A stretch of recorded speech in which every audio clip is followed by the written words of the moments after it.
Hi, sorry. Hi, am I clearly visible and audible? Yes, you are both visible and Very audible. much. Before I begin, I would like to say that none of this is my personal opinion or reflect opinion of my team. This is for the purpose of competitive debating.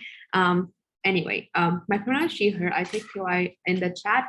I would like to take one pretty early on. So yeah. If I dropped out or you can't hear me, just interrupt me and I can restart from there or anything. Okay. With that said,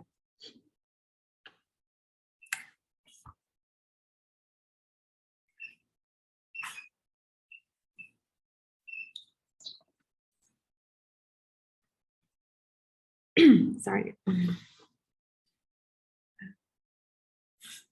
Endangered animal parts like shark fins or like rhino horns have significance to the culture of extravagance but they are propagated due to dangerous medicinal myth, as in like they tell you that they have some kind of benefits to your skin or some benefits to your sexual health, but they do not actually have any benefit and work and actually precludes actual medicine that actually help people. Second, so with that said, several points of context. First point then, what are these endangered like animal parts used for? They're used for things like supposed skin and nail benefits to put into like the wedding soup, like how shark fin is used, or to prove like a certain wealth, and for things like sexual stimulation, like how rhino horns are used. Second point of context is that Hong Kong accounts for half of the world trade, but note most of the trade are illegal and done underground. Third point of context then, why this is a unique time to put on this ban. Because one is that the chief executive of Hong Kong, John Lee, his platform is based on like law and order. So this is unique because John Lee is an ex-policeman and no one with previous military experience has ever been in these positions. So he's in a unique position to do these kinds of ban and crackdown. Second point then on model. I think that this would be a focal point for police, and we would do things like ban and crack down, through investigations, raids, cleaning up. What's our stance then? We think that this is a unique location, i.e. Hong Kong, because they account for such a large part of the world trade. And two, this is a unique time because they have the position and the capacity to do it because of the chief executive. Before I move on to my first argument on why this is absolute unjust cruelty and why we decrease crackdown, and I would like to take a POI.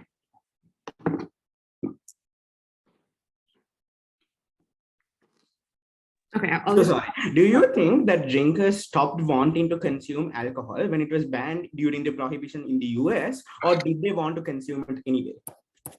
Okay, here's the thing. Here's the thing. It does not matter whether or not there will be underground trade or not. What matters is that the government actively tried to ban it and crack down on it instead of like letting it run underground. And I think at least with some kind of regulation, it's still significantly better, and we still reduce a lot of that ban and all of the harms are happening.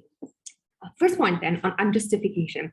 First layer, this is significantly cruel. Why is it so? Because one, the process of obtaining when you get the product looks like when poachers cut off the horn to leave rhinos to die, making forests in Africa absolutely devoid of these big keystone species, cut off fins and leave these sharks to die. So these industries are going through this, uses overwhelming cruel methods to do this, and these methods are inevitable because there are no human way to obtain them. But two is that they go towards things that are so unnecessary, because the only reason why we concede to factory pollution is because it serves a viable purpose of production and feeding people. But the same prioritization of human like production and good over animal doesn't work, because these industries of endangered animal parts goes through things like luxury goods and like fanciness and like feeling that you're a wealthy person that never worth the life of these animals. So it is up to opposition to prove to us why eating a fancy meal or creating sexual stimulation is worth more than these animals. But second layer then on environmental harm. One is that you disrupt the ecosystem, because when shark keeps fish population in control by being a keystone species in the ocean, we think killing these off means that we vastly damage ocean diversity. What's the impact of this? One is that Hong Kong government crackdown on this industry large because Hong Kong represents a tipping point because it has a strategic position in the South China Sea where more than a third of global trade goes through them. And second, it's often one of the few ports in South China Sea that wasn't previously controlled by China. So if Hong Kong decides to crack down, this means a significant impact and a significant step for the fight towards preservation. But most importantly, is that we're making Hong Kong much more palatable to worldwide fund and the Western world because they are pushing for conservation and sustainability effort. Second argument then, why this decreased crackdown from the CCP. Why this kind of policy of a ban and crackdown elaborates more on CCP policies because the Chinese government already bans a lot of these things. And I note Hong Kong already did ban some of these things, but at the same time don't actively crack down on them. So it looks like how they banned shark fins from 2013 and like rhino horn 20 years ago. So ideologically, they are opposed to the sale of these products because of further analysis. If you don't even buy these facts, is that one, is that Xi Jinping is willing to defend any aspect of cultural significance. The fact that he's willing to crack down on this means that they prioritize the prevention of extinction and conservation. But two, is that this is just true because after COVID, like COVID is caused by like bats and like wild animals. So like the sale of all these endangered animals obviously are banned. But second layer is that this is a sign of cooperation because the new administration under John Lee is willing to crack down more than ever before in order to gain favorability from the CCP. So this is a proof that they are able. So this means that if it doesn't come in the form of like trafficking crackdown or cracking down on like illegal trade or cracking down on gangs, it will be things like increase in protest. So all in all, we think that this would then decrease the Chinese police and military presence that harm the everyday average life because it shows the CCP that Hong Kong government is actually doing something and actually working on like policing like trafficking and like criminal gangs. Second layer then on why there's a crackdown on illegal organization. Note that these are illegal trade because they are tied to criminal gangs and only very well organized syndicates have such established production and distribution line.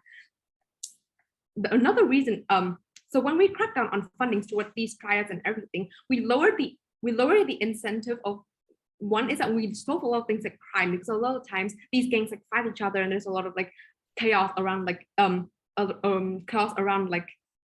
criminal activities. But two is that this lowers the incentive for China to go in and annex parts of Hong Kong because one of the reasons why China is able to interfere so much into Hong Kong is because there are so many criminal organizations. So this is because the start of the Hong Kong protest happened after an extradition bill. So this is exactly the kind of issue that China would go crazy over. So when we decrease law and order within Hong Kong, there's less justification for the CCP to come in and say, oh, you're not solving law and order, you're still letting all these criminal syndicates happen and like run around with their illegal trade. So what's the impact of this? Is that we motivate and shift the CCP approach to Hong Kong, which is right now just a bomb waiting to explode every couple months when the Chinese military to come in to help them arrest a few people. So why does this change with law and order then? Because one is that there's a gradual integration of Hong Kong into China, and two, it looks like military based more economic integration, and three is that Chinese corporations are more likely to go into Hong Kong Stock Exchange. Note the process of integration is a more violent one-on-off. We ameliorate this when we show that we do have a commitment to law and order. All in all, by the end of my speech, I want to leave you with something. One is that the consumption of these goods have literally zero benefits for human, and it's really unjust, and it actively harms human life because it precludes things like the overall sustainability and the overall fight for climate change. But furthermore, it also decreases things like crackdown from the CCP, which is really important for the well-being of Hong Kong everyday life. Therefore, very proud to propose. I thank the Prime Minister for that speech. Now, inviting leader of oppositions to open the case of all.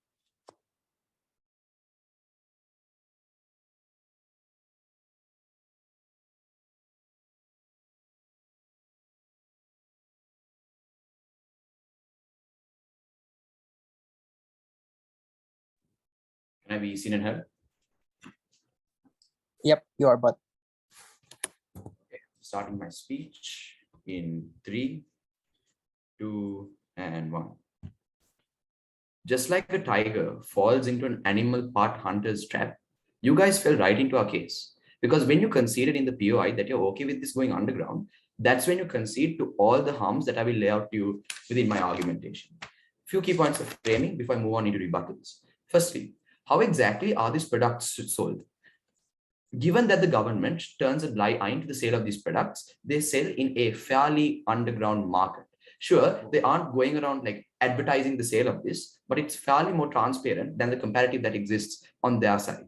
Everyone knows this happens, the government ignores it. Sellers are able to interact with their competitors to see how much is being sold. It's fairly transparent and it's open. Second point of framing is that superstition is something that's common to all. Religion is something that's common to all. It is very unreasonable for them to say that this is only something that's done by the rich, because you can be someone who's poor and still believe that this tiger pill is what's going to save your son, that this elephant hair tail is what's going to cure you of your severe illness. Okay, few key points of rebuttal then.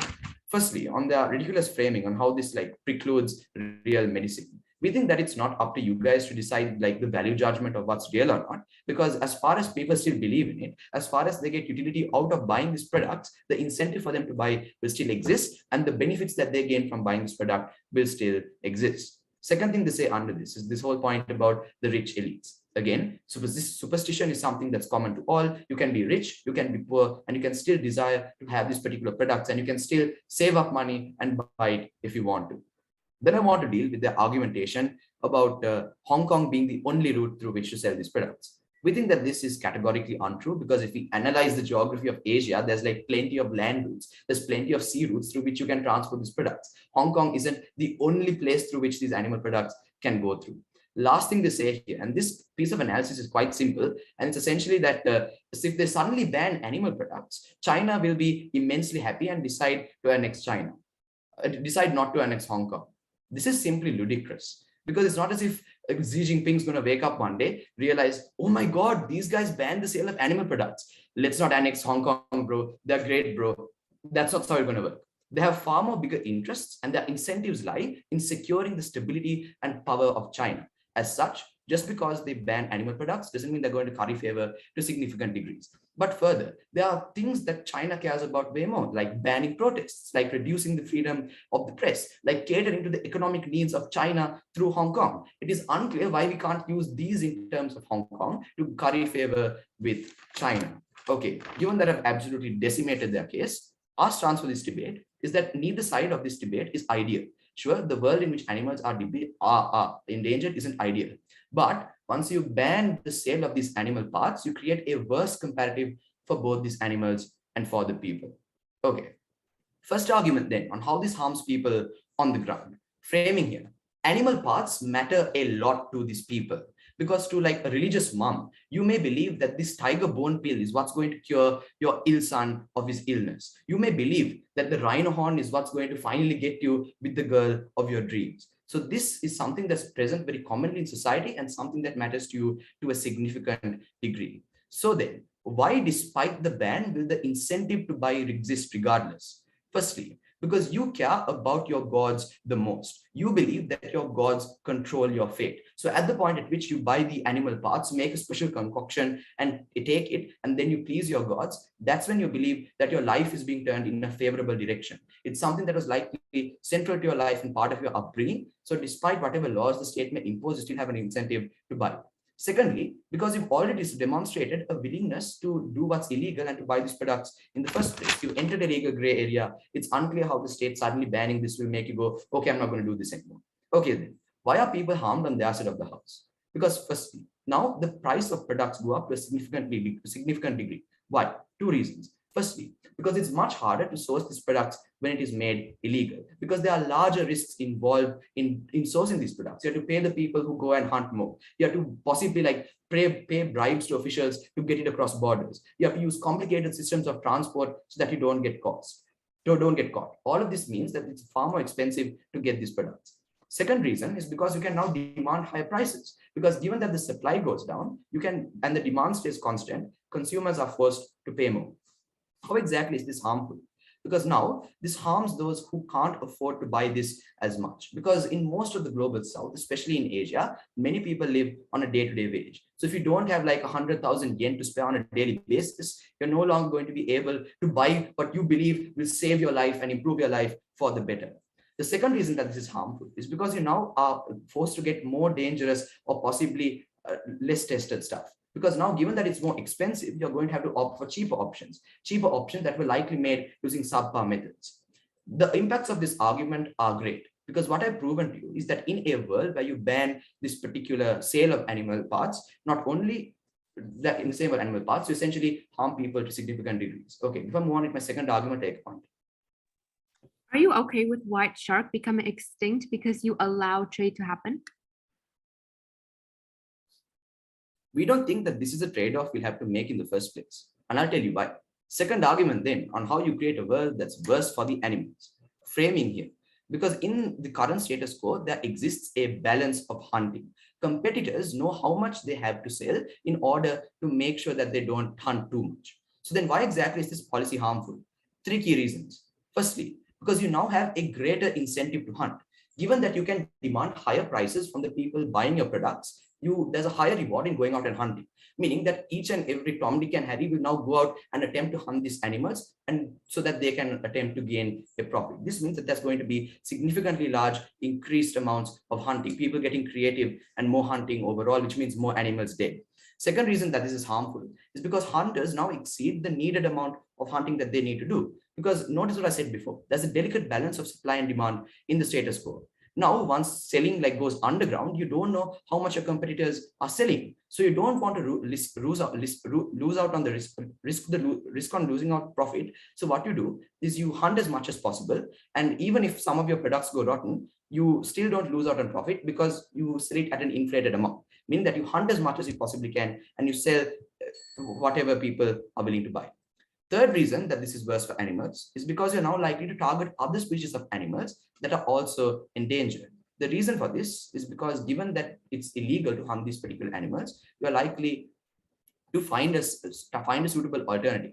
So given that you can't put chicken bones in tiger bone pits, you're likely to go and find other specific species of big cats that you could hunt for easier ways. This means then that the impact of this argument is now you create a world where animals are not only hunted more, but you also have wasteful hunting, where the hunting doesn't even go towards benefiting someone, but you also have other similar species of animals being targeted overall.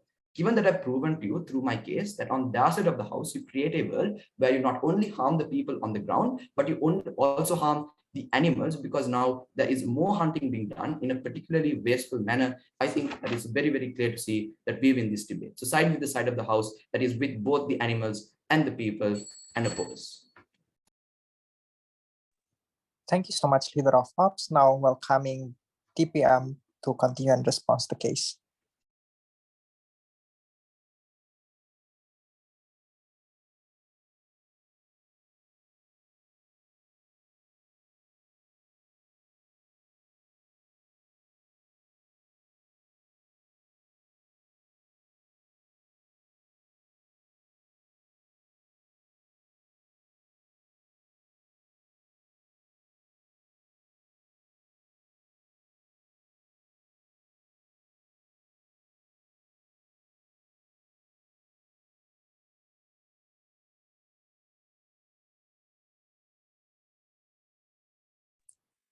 TPM, are you here? Hi, am I visible and audible? Yes, you are visible and audible. I give my POIs in the chat, please. 3,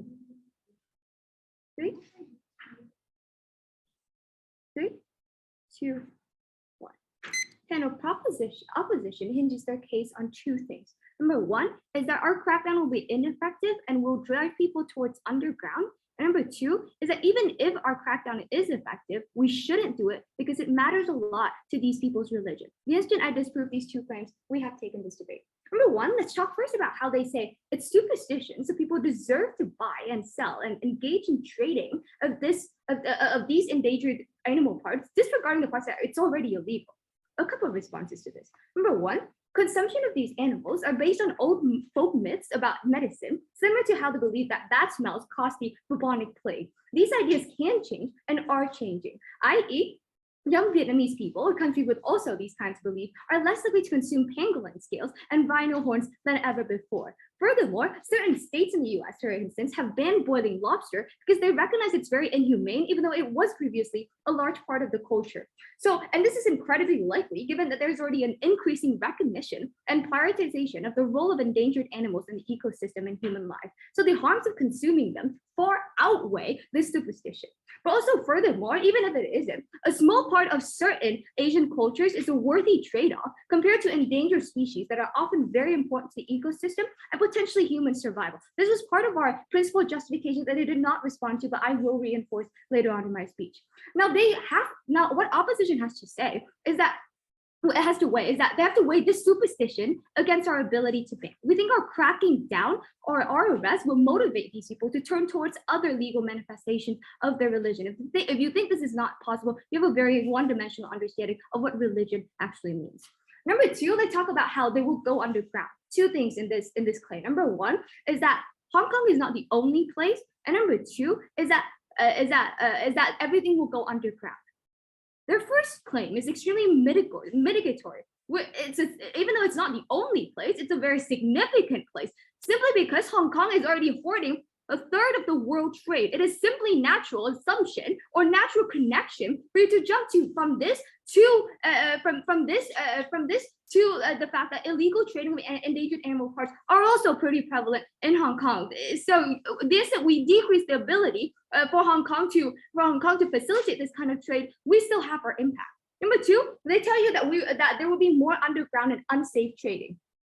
4 responses to this. Number one, it's extremely uncharitable to say nothing will change. That everyone is just going underground and it's symmetrical on both sides. To prove this, opposition would have to prove that they undermine the entire legal system. Number two, how we decrease demand on our side. People don't want to be arrested for eating it because possession is part of crackdown. There is also virtue signaling from the government that this is not good. And note that this is a tipping point because even though it was illegal before, a lot of things still happen behind the scenes because the Hong Kong government has previously ignored it. And so this virtue signaling is a unique mechanism we are now bringing into debate. Number three is that we decrease supply. We block off parts of ports for traffickers, and we increase the cost of being a seller because of limitations. Now, there are other more desirable trades. Now, even if they do go further underground, however, they already are underground. It's already unsafe. So the fact that there are dangers doesn't change. At least what we do on our side is that we reduce the number of people who engage in it and gets harmed. This is the highest impact of this debate, and we take this impact. Before I move on in my speech, I'll take that POI. Seeing as there are no in my speech, no thank you. All right, principal justification. This goes entirely unresponded to, but I would just like to reinforce it a little. Hong Kong is uniquely responsible for the prevalence of this kind of trade. There are ecosystems impacted throughout the world because of the Hong Kong trade, even those who have banned the trading of these endangered animal parts. This is extremely important because Hong Kong is actively negating any efforts of other countries towards endangered animal preservation around the world. This is not acceptable. Number two is that if Hong Kong creates crackdown, you create unique solvency.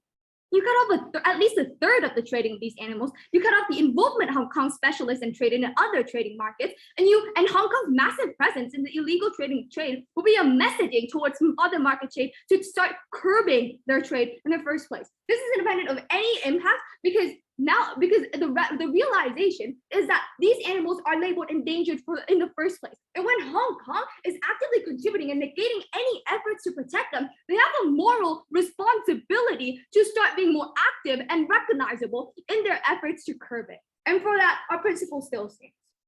Number two, let's talk about the impact on Hong Kong citizens, which they talk weirdly little about. All right.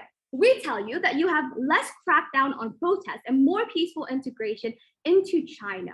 All right, the only response to this is that on our side of the house, China would not just magically become happy with Hong Kong. They completely missed our nuance of cooperation because what we do is that we create one less excuse that China can just come in and interfere and make laws to regulate your behavior because they consider you too lawless or unregulated. What we do on our side is that we show that John Lee is willing to cooperate with China on these kind of crackdowns that would ensure law and order. This is the most important thing. This is the most important thing because the current status quo is that crackdowns are very much focused on people and protests. And the instant we diversify these channels of crackdown, what happens then is that we reduce the impact of this on the people, the scrutiny of the police on these people, and we improve the lives of the average citizen in Hong Kong.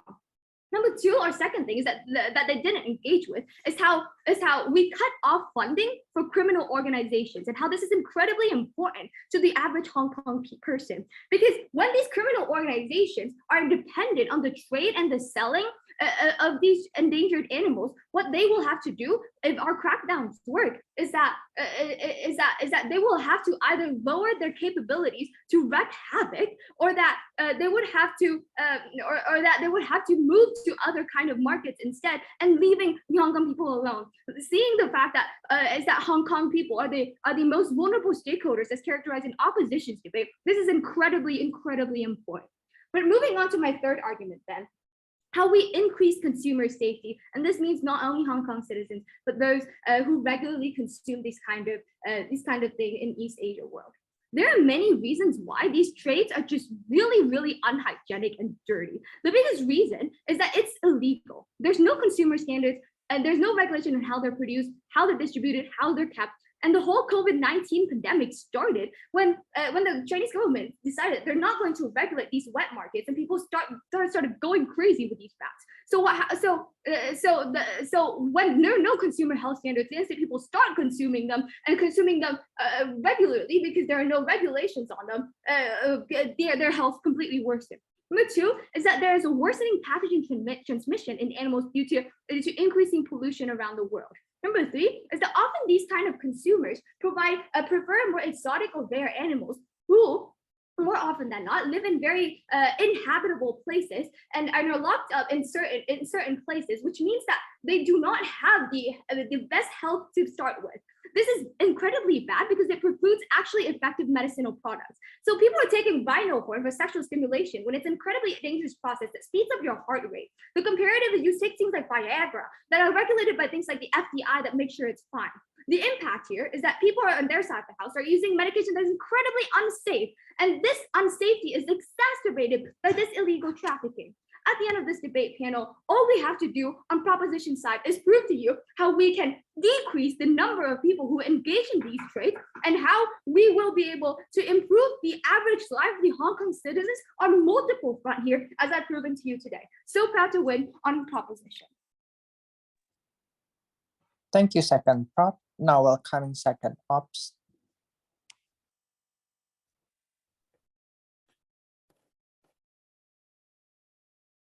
Hi, can I be seen and heard you guys speak like this?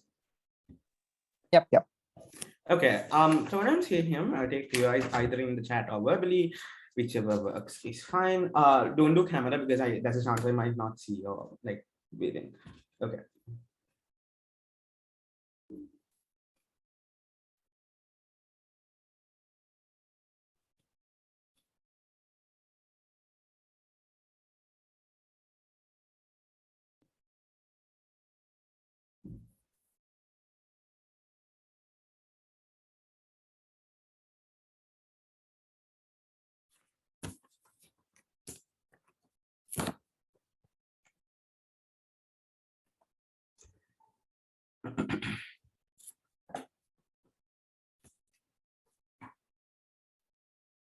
Two areas of response in my speech. Firstly, on whether illegal trade still happens on their side of the house. And let's note, this is probably easily the most important clash in this debate. And it is damning that they never actually properly analyzed why their regulations or crackdowns are likely to work within Hong Kong. Even if the weak assertion of we have a military man in power, surely he knows how to crack down on stuff, is legitimate analysis, they needed to tell you why Hong Kong becoming unviable means that the trade overall stops. drops, if they have not proven either of these claims, or rather both of these claims, they don't have any standing in this clash. Here's why this is important, because this then locks out them out of achieving any of their benefits. If they care about animals, surely it gets worse on their side. If they want to please China, surely it gets worse on their side. If all Xi Jinping cares about is stopping humans interacting with animals, it gets worse when you have unregulated shadowy markets underground completely.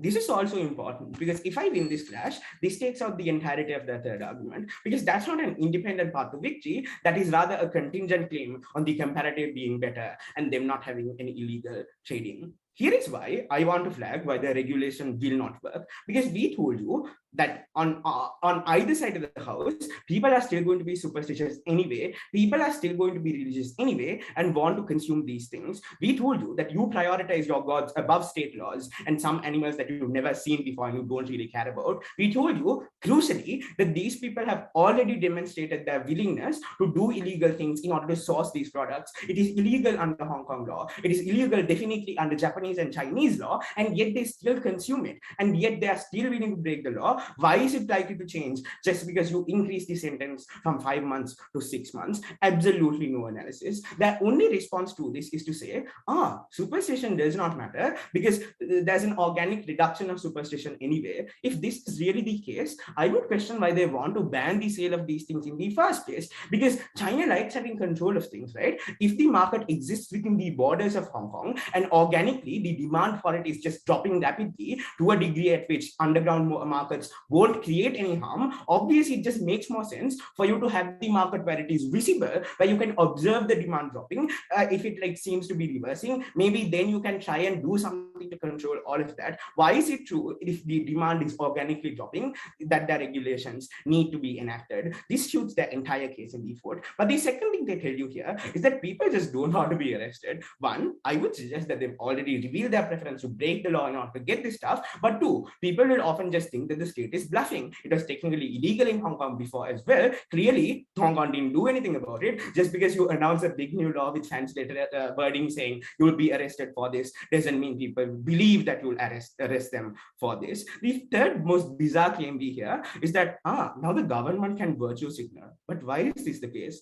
Clearly, Hong Kong and China aren't virtue signaling about boiling bats alive and eating them. Why then is virtue signaling specifically about one form of animal and then torturing another animal is perfectly all right? Why is that likely to be powerful messaging? But the second thing I would note is that even if it was powerful messaging, people probably care more about their cultures and religions. China is a vastly gigantic state. There are often local cultures that aren't particularly represented well in the center. On the extreme end of things, therefore, my first speaker already told you, this is likely to be very, very harmful to consumers. But even on the milder end of things, where they just substitute tiger bones for, I don't know, like jaguar bones or some similar species, that is still incredibly harmful. Because at least on our side, we can limit the harm to certain keystone species, as regrettable as that might be. On their side, they harm and hunt multiple different similar species. Why are those species of animals not important? We would suggest that purely on weighing of numbers, on our side of the house, we harm less animals, we harm less ecosystems because we harm less keystone species. All of that analysis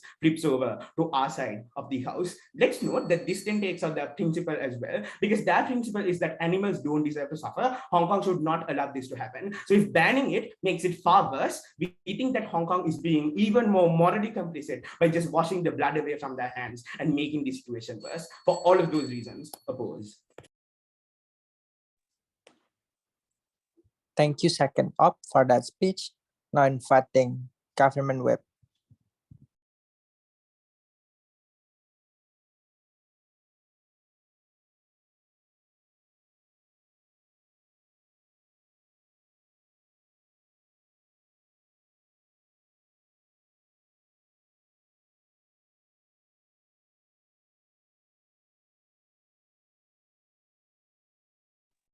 Okay, if I can be heard, I will start.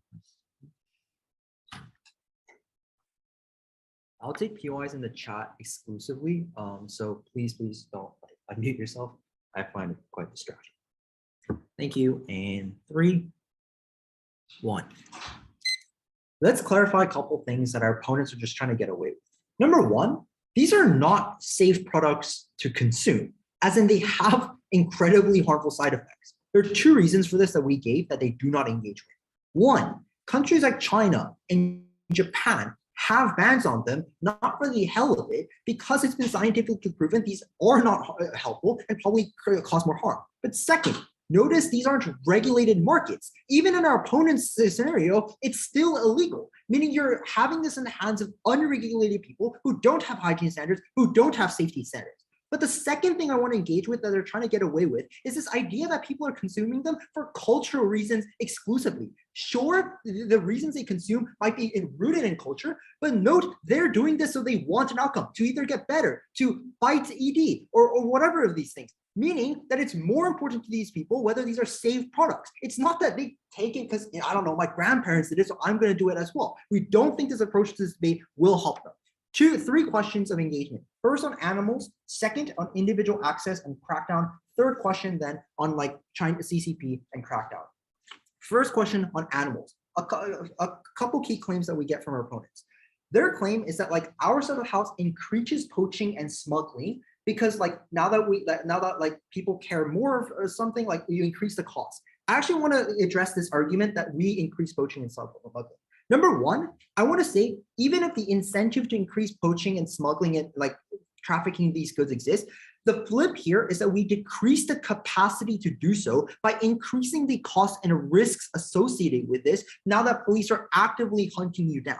We think this is more important than the incentive to do things. I think this means that actually on our side of the house, all of the harms that go to animals decrease. But second, notice there's less of an incentive for poachers to do this anyway. Sure, maybe these are more expensive now that the supply has gone down, but this also comes with the far likely outcome that you're arrested, that you could go to jail for these things. So we think that the poaching probably decreases. But also, I want to reinforce all of the material we told you about how this is incredible amounts of animal cruelty. Don't go engage with. They try to engage this by saying, look, people do this for cultural significance. We say, no, people do this because they genuinely believe it is medicinally helpful and they believe medicinal myths. Why then is this the most important clash in this debate? Number one, we're talking about the most vulnerable actors, animals who are not dying out of necessity of human survival, but rather for extravagance, for things like sexual stimulation that we don't think are worth the death of animals. But second, the magnitude of impact of this clash is the greatest for a reason they don't engage with, which is that we actively harm biodiversity in these areas where we kill these kinds of animals. I've already given you the reasons as to why poachers actually are worse on their side of the house, given there is no law enforcement to actually incentivize them to stop. On their side of the house, there's an incentive to increase, given there's no accountability and no cost, but very much profit when you sell to these markets. So I think on this alone, we can win this debate. But let's engage with the brunt of their case, which comes in like this idea of like individual access and crackdown. I want to engage with a couple key claims that we get from their side. The first thing I want to note is like how, like if this is some kind of a principle approach, this is wishy-washy insofar as they wouldn't ban other things that people very much enjoy and think are meaningful to their life, like for example, recreational drugs, given that they are dangerous. They concede this, meaning that they concede this is a good idea to crack down, like to illegalize this. The first claim that I want to rebut is this idea that the Hong Kong is not the world and they shouldn't be able to just wash their hands clean. Number one is notice why banning in Hong Kong decreases demand, because we think there's an increased fear associated with the populations that are catered to by these markets. But second, notice that Hong Kong caters to China and Japan uniquely because of the fact that the free trade borders and proximity that our opponents talk about, which are the key markets in the status quo, meaning that we think there is a sizable impact, meaning, and also that you shock the supply chain associated with things, given a lot of it is established, as our opponents concede, in Hong Kong. But third, even if like presumably that we only make a small dent in this, we think this is a net good because millions, if millions of Chinese and Japanese consumers now lose access to what we have established is probably a dangerous good. The second claim I want to get rid of is this idea that there's cultural significance, thus it is important to acquire these things. I think Cam's already given you two responses that don't go engagement. One, that there's a shifting demand, meaning that younger consumers don't buy into these things. They just try to throw this off the side, but give no mechanization to do so. But second, that we're willing to trade this off in exchange for safety. But three, I think I also want to say that cultural significance isn't a part of the state. Obviously, because people only consume these things in the status quo because of the fact that medicinal myths stand in the status quo, given that governments don't crack down on these things. The reason why we think this kinds of beliefs drop when the governments do crack down in these things, it is because when the CCP and actors like this crack down, it is often due to a overwhelming health concern, for example, during times of COVID-19. But also, we think a part of the crackdown and the police focusing on cracking down on these can be things that increase the awareness that these are dangerous things. So I think in terms of this culturally significant point, we win. The last thing they try to say is that things become more dangerous on our side, given that things go more underground, and I guess you cut costs more and whatnot. Number one, let's already just go over the point that it is non-exclusive that in the status quo, sellers have to avoid like authorities in the status quo, and like, look, while governments may not be proactive on their side of the house, they're not gonna just like actively ignore people who are criminals in the status quo, meaning that the incentives to, for example, do things like store them in dirtier warehouses where the authorities are not likely to go. All of these things stand. But second, notice how like on their side of the house, there aren't things like hygiene standards or safety standards, meaning all of the things about like danger still exist insofar as these people still want profit and are willing to drive down the cost associated with producing these things. But third, even if there's like some level of danger on both sides, the reason why we overwhelmingly win is because we decrease the capacity for people to consume these things, which our opponents consider already dangerous in the status quo. This is a deadlock breaker. Insofar as we decrease the harm that is caused by these products, we think we're ahead in this debate. Before I move on, I'd like to give our opponents a chance to engage. Do you think that harmful or unhygienic products are more or less likely when your markets go underground and there are less concentrated competitors to call out those harmful or unhygienic products?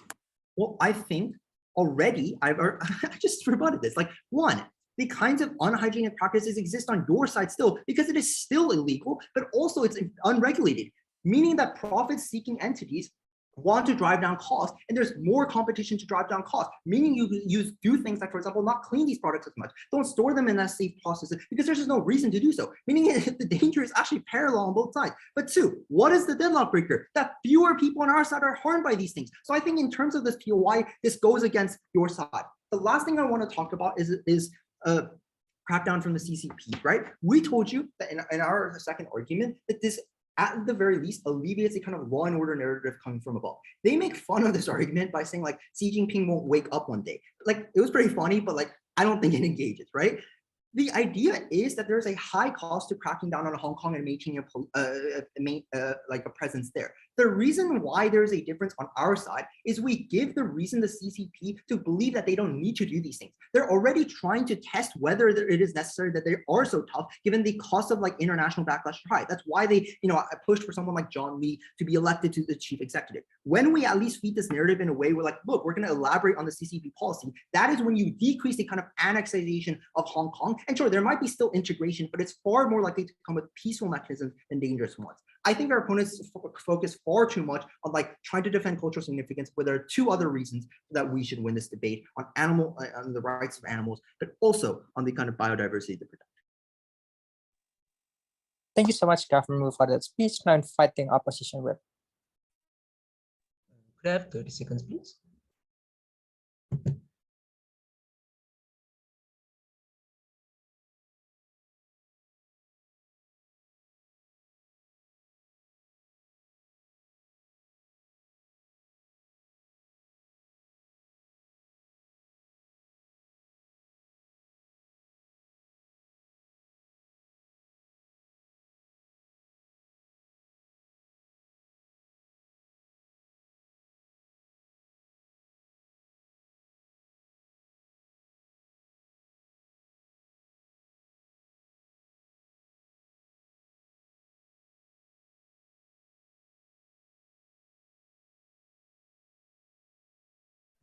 Can I be, wait, not yet. Okay, can I be seen and heard? Yes.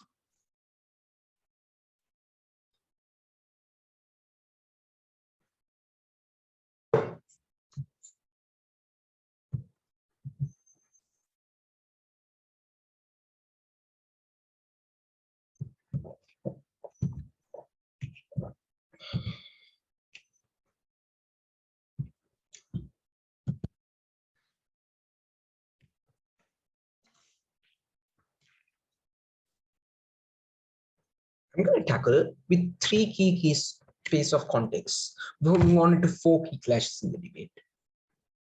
First piece of context, when Prop decides to come up here and just assert into existence that we can't crack down on other forms of legal activity. Look, we do agree that we are allowing these people to like sell like animal-based products. Yeah, but that doesn't mean that we should be okay with them blackmailing and kidnapping and murdering each other.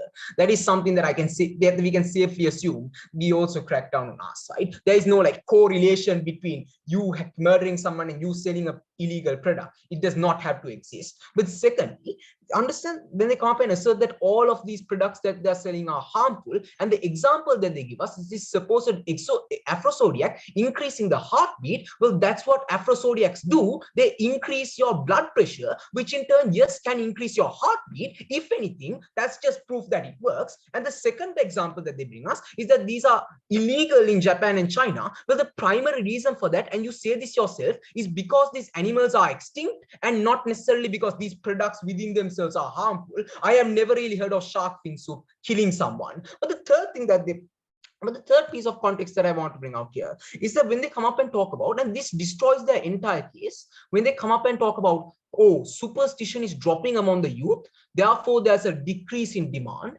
at which point I ask them, why?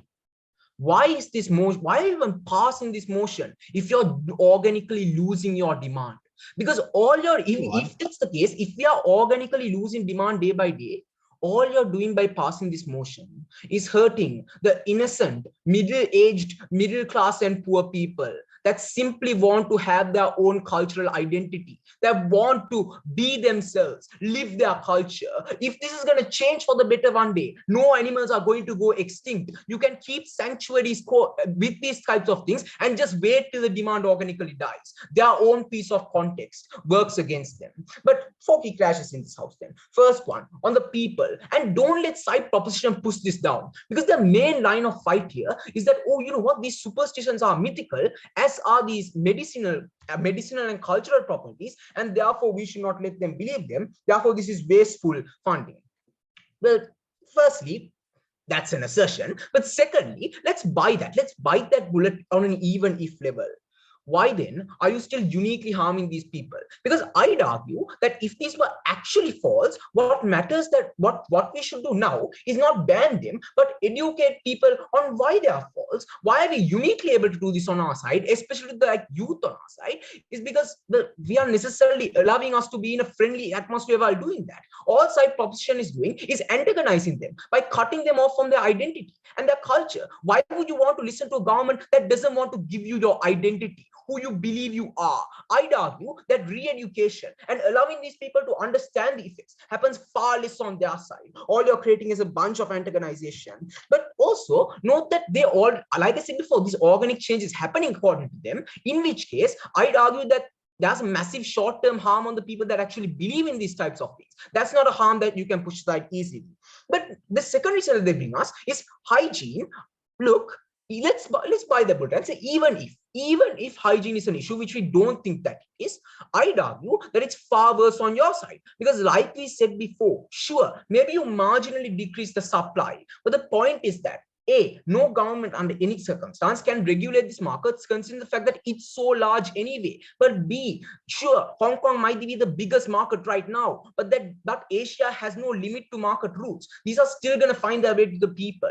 You decreasing competition is only going to lead to an increase in the unhygienic nature of these products, according to your own analysis. But furthermore, we explain why the people would continue doing this. They don't really care about going to jail as so far as they are able to keep their own identity. This is proven by the fact that sure, maybe the government might not have been proactive, but they were still walking a very illegal area by purchasing and using these types of products. Look, on a basic moral standard, it's a terrible thing to tell someone that their culture does not matter. But this is even worse, because some of this consumption happens by Hong Kong citizens. That means that you have a state actively telling its citizens, actively oppressing its citizens by telling them your culture does not matter, your values do not matter, who you are does not matter, your identity does not matter. It is what we believe that matters. We believe that random animal it matters more than your identity. Therefore, we are shutting down on your superstition.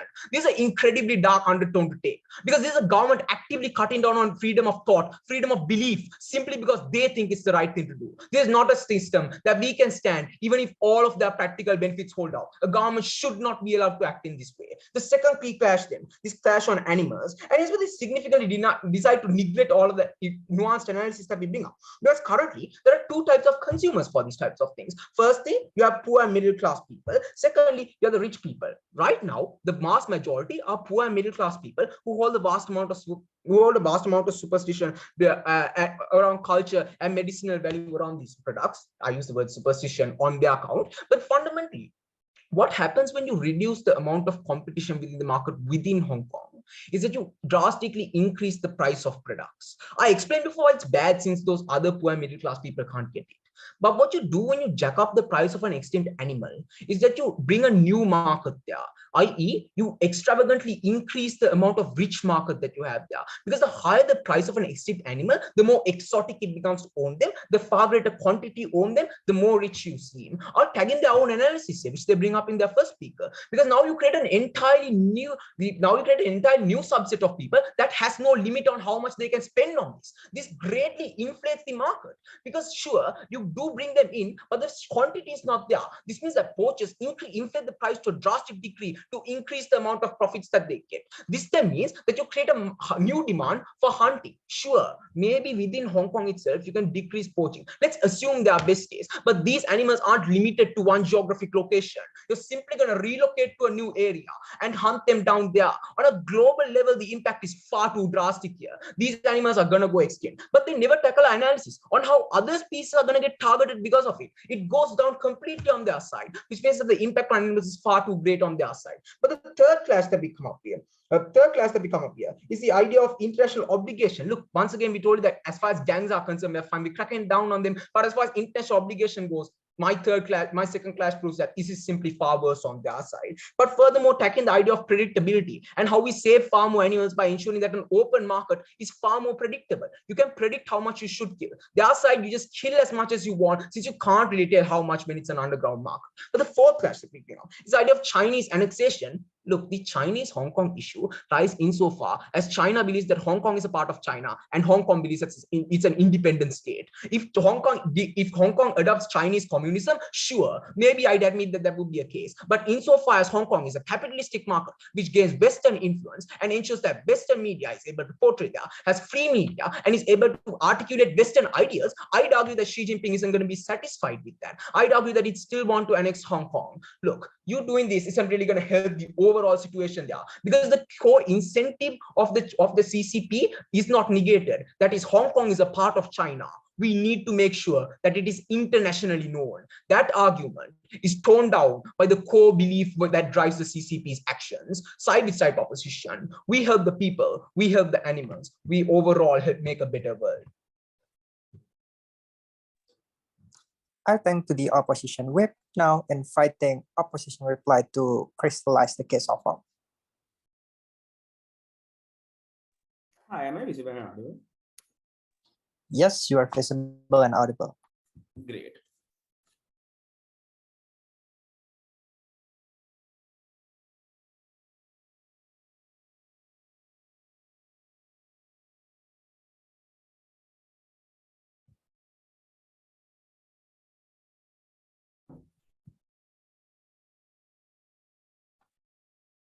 We were extremely charitable right down our bench when proposition wanted to say that people's cultural beliefs and identities don't matter and somehow they can just trade it off without any consequences. We still engaged with them. We still said that even if their identity and their ability to express themselves did not matter, we said that their desire to do so would continue to them still buying these products illegally. So we said that they'd buy it illegally, and then because of that, all of the harms that accrue from it beat them at their very own metrics. Frankly, at this point, they have strawmanned our case because they've only ever engaged with why cultural expression should not be allowed to override animal rights, even if I concede this wholeheartedly, we can say that their comparative is far worse. But the second thing I would note is that they say demand is dropping organically. They do this in Prop 2 just to sideline all of our analysis about why these markets will move underground. This might be strategic if it didn't contradict the rest of their case, because we asked in my speech and Akindo's, why would you crack down on these markets if it is already dropping organically? Why would you ensure that they go underground where you can't monitor it? Why would you ensure that this hurts the most vulnerable who can't pay for it? Why would you ensure that China gets more angry with you because China now has absolutely no method of controlling this market that according to them, China cares about stamping out? If demand is dropping organically, that is one more independent reason to not allow this motion to pass. But we have two independent paths to victory on the proposition. Firstly, we can prove firstly that demand will overcome cracking down on that side of the house. Now, let's note the shocking lack of analysis that proposition pushes, because all they said was that within Hong Kong, you'll be able to crack down because we have a military man in power. Surely that means he knows how to crack down on things. He was extremely charitable and said that possibly Hong Kong might be able to crack down on this. But we told you that that is not enough for them to win this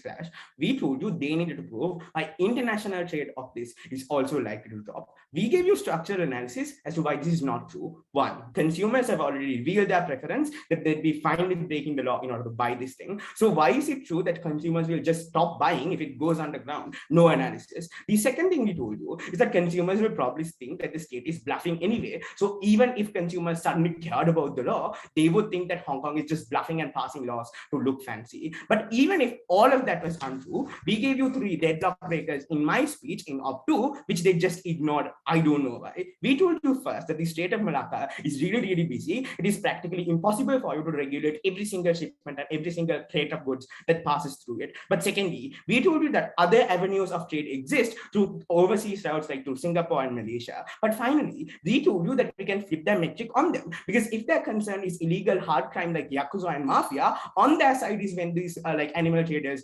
go and join forces with them, because they already have that trade networks established. On their side, that becomes the only alternative, even if their regulations are possible. So their harms accrue far worse on their side of the house. But we told you then that if prices increase, and this is taking them on their absolute best, all that does is incentivizes people to hunt more. And once you hunt, you obviously want to sell it to gain a profit. So for all of those reasons, we would suggest that demand is still likely to exist, and those products are still likely to be to be sold. The second part of victory here is that we can prove that this is absolutely worse for the environment, because I would note that we have proven that this demand still exists and people can still be sold these goods. What this means then is that on that side of the house, because competition is now concentrated, the predictability of the market is gone. You err on the side of caution and kill as many sharks as you can, because the comparative is you kill too few sharks and you lose out on profit because you don't have enough goods to sell. In Hong Kong, when the market is concentrated, you can probably predict to some degree how many sharks you need to kill. So they have excess death on their side. But the final thing I would note is that no engagement with our analysis, again, that we pushed in our second speech, but how they target other similar endangered species, because there are no concentrated competitors to call you out for your illicit activities. All of the analysis about hygiene falls here as well. It is their refusal to engage with our competitor that loses them the debate. Oppose. Thank you, Ops Replies, for that speech. Now inviting Proposition Reply to also crystallize the case of Prop. 3, 2, 1. Kind when O2 came up and gave us a third argument on how the range of animals being hunted and exploited is going to expand, they have conceded a very important thing: that we on proposition sufficiently discourage people enough from hunting existing illegal animals part trade that they have to go to other animals. This means that the volume of impact on our side has to be, the opposition has to be conceded to the volume of impact on our side for their third argument to exist at all. I will further engage in this clash on impact on animals later on in my speech, but before that, I'd like to say that when the entire opposition team recognizes that their main push for the last 2 speeches have been completely undermined, O3 now pivots and finally start engaging us on the case that our policy does work and talk about the middle class stakeholders. They tell you that these are poor people who want to practice their culture, but they can't because now you make it harder to access you. And now the government is imposing their morals upon you. How can they do this? Okay. None of the reasons why we gave you throughout the bench about why hunting these animals are bad were based on morality. They were just scientific. P1 told you it was ecosystem damage. P2 told you it's bad for your health. It's just blatantly unhygienic.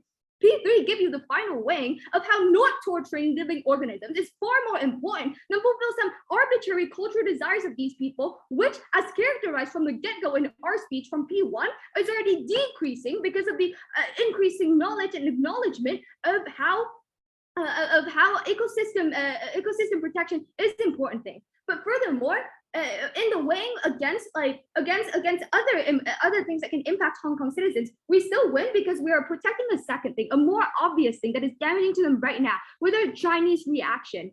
Now, what we do on our side is that we tell you throughout our 3 speeches how we decrease Chinese crackdown on Hong Kong. P1 elaborates, tell you how we elaborate and support on the existing CCP ban on illegal trading of these animals. P2 tells you that this is one less excuse that China can use to come in and interfere and make laws to regulate Hong Kong behaviors. P3 tells you that we give validation and reassurance that their push for John Lee is good and that John Lee can handle his administration in Hong Kong.